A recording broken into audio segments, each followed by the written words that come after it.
था कि वो पढ़ा न पाए, बच्चों को पढ़ा न पाए।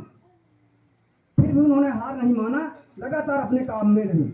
वो अपने बैग में 2 साड़ियाँ रखी थी, एक खुद पहने रहती थी और एक साड़ी अपने बैग में रखी रहती। जब वो रास्ते से गुजरती थी तो जो लोग उनके ऊपर पत्थर फेंकते थे, कीचड़ फेंकते थे, गंदी फेंकते थे, तो उसको जाकर के विद्यालय में उसको बदल देती थी और जो बैग में साड़ी रखे रहती थी उसको पहन लेती थी।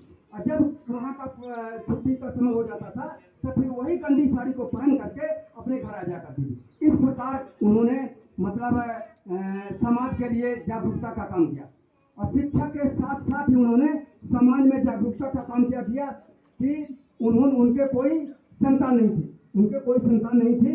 ज्योतिबा फुले साहब ने, माता सावित्रीबाई ने एक विधवा ब्राह्मण विधवा औरत की अवैध बच्चे को गोद में लिए थे और गोद में लेकर के उनको पढ़ाया लिखाया और इस काबिल बनाया कि वो डॉक्टर बन गया, उसको डॉक्टर बनाया।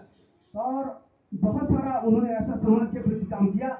उन्होंने मतलब नारी समाज के लिए उत्थान का काम किया। उन्होंने कहा दहेज प्रथा, पर्दा प्रथा और विधवा विवाह आदि पर उन्होंने बहुत जबरदस्त पैमाने पर काम किया।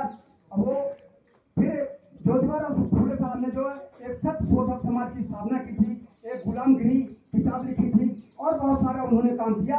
तो उन्होंने इसमें जो भारत देश में इन समाज के लोगों के लिए, एससी एसटी ओबीसी के समाज के लोगों के लिए जो काल्पनिक ग्रंथ बनाए गए थे, जो मनुवादी व्यवस्था द्वारा काल्पनिक ग्रंथ बनाए गए थे, जिसमें उनके लिए गुलाम के अलावा और कुछ नहीं था।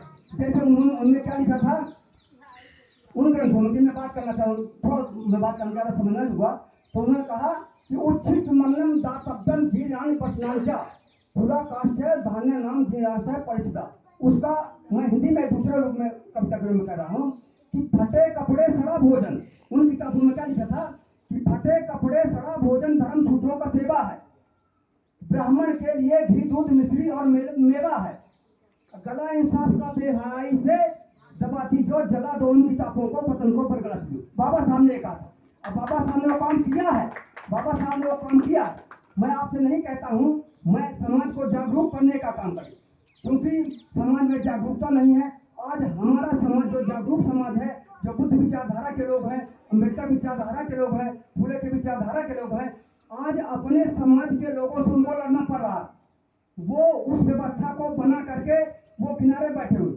आज कोई भी मनवादी व्यवस्था के लोग आपको नहीं कहते कि आप मंदिर जाओ, आप पूजा करो, लेकिन आज हमारा समाज यदि हम मनवादी व्यवस्था को त्याग करके अम्बेडकरवादी विचारधारा को और बुद्धवादी विचारधारा को, क्योंकि बुद्ध की विचारधारा ऐसी है कि वैज्ञानिक दृष्टिकोण पर वो सही है। बुद्ध का मार्ग ये है कि पहले जानो फिर छानो फिर मानो। बुद्ध ने यह कहा है कि मेरी भी बात मत मानो। बुद्ध का एक मैं संदेश आपको बताऊं कि बुद्ध ने कहा, जब उन्होंने पहला सारनाथ में